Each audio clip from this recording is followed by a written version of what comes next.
Dilexik Lingo. Welcome to the I.C.U. show. This show is basically about secret societies and the very real impact it has on our day-to-day lives. These first few episodes are going to be about Freemasonry. Now, the reason I've chose to look at Freemasonry is the fact my grandfather was a Freemason. He's a very kind, caring man, and this proved to be his undoing in the end. Now, I know a lot of you are probably going to be wondering what Freemasonry is or how you're even going to be invited in. The way this brotherhood normally works, blood ties. I.e., if your father was one, chances are you're going to be one. But in the rare circumstances where you've not got a blood tie like my grandfather, you'll be invited in on the basis of being a potential financial asset to the brotherhood. Please try to understand that this secret society is based on keeping the poor poor and the rich rich. Now, once you get your invitation, the way that they accept you in is you'll be called to a lodge or a Masonic temple. They prefer to refer to it as a lodge amongst themselves, but it's generally labelled as a Masonic temple. It's basically just a place where all Freemasons come to meet. Now, once you're invited in, you come to an acceptance meeting where a bag is passed round, and every Mason will have a black or a white marble. In order for you to be accepted, the bag has to be full of nothing but white marbles. If there is one black marble, if there is one person within that brotherhood that doubts you, you won't be accepted into it. Now, let's just say that you are accepted.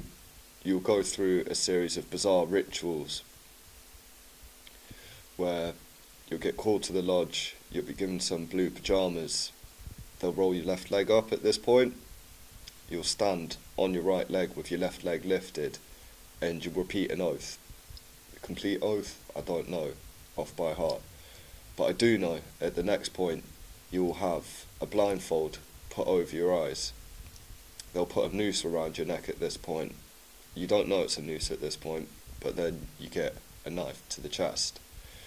At that point, they ask you to swear to keep the brotherhood secrets and to not ever reveal them.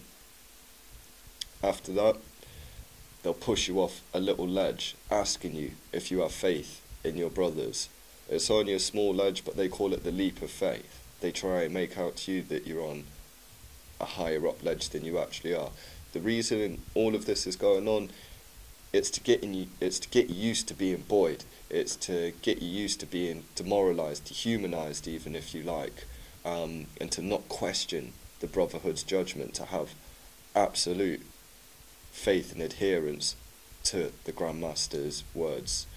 What then follows after this is you'll have the junior and senior secretary and the Grand Master Mason stand in front and to the sides of you.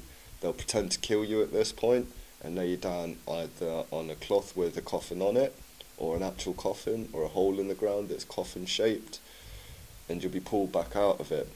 On being pulled back out of it, there's a skull and crossbones left in there, marking the fact that you're willing to die for your brotherhood.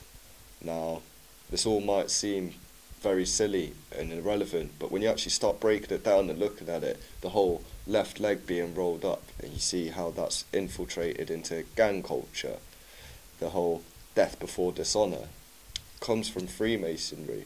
They're trying to install it into you not to speak out. Now, when my grandfather was put through all these rituals, he found it all to be a bit of a joke. He's always been a very independent, forward-thinking man, and he just found it a little bit silly that well-educated men by society's standard would dance around and do all these silly little oaths and freely give up their powers to serve something they don't know the full depths of. Unfortunately, this had later proved to be my grandfather's downfall.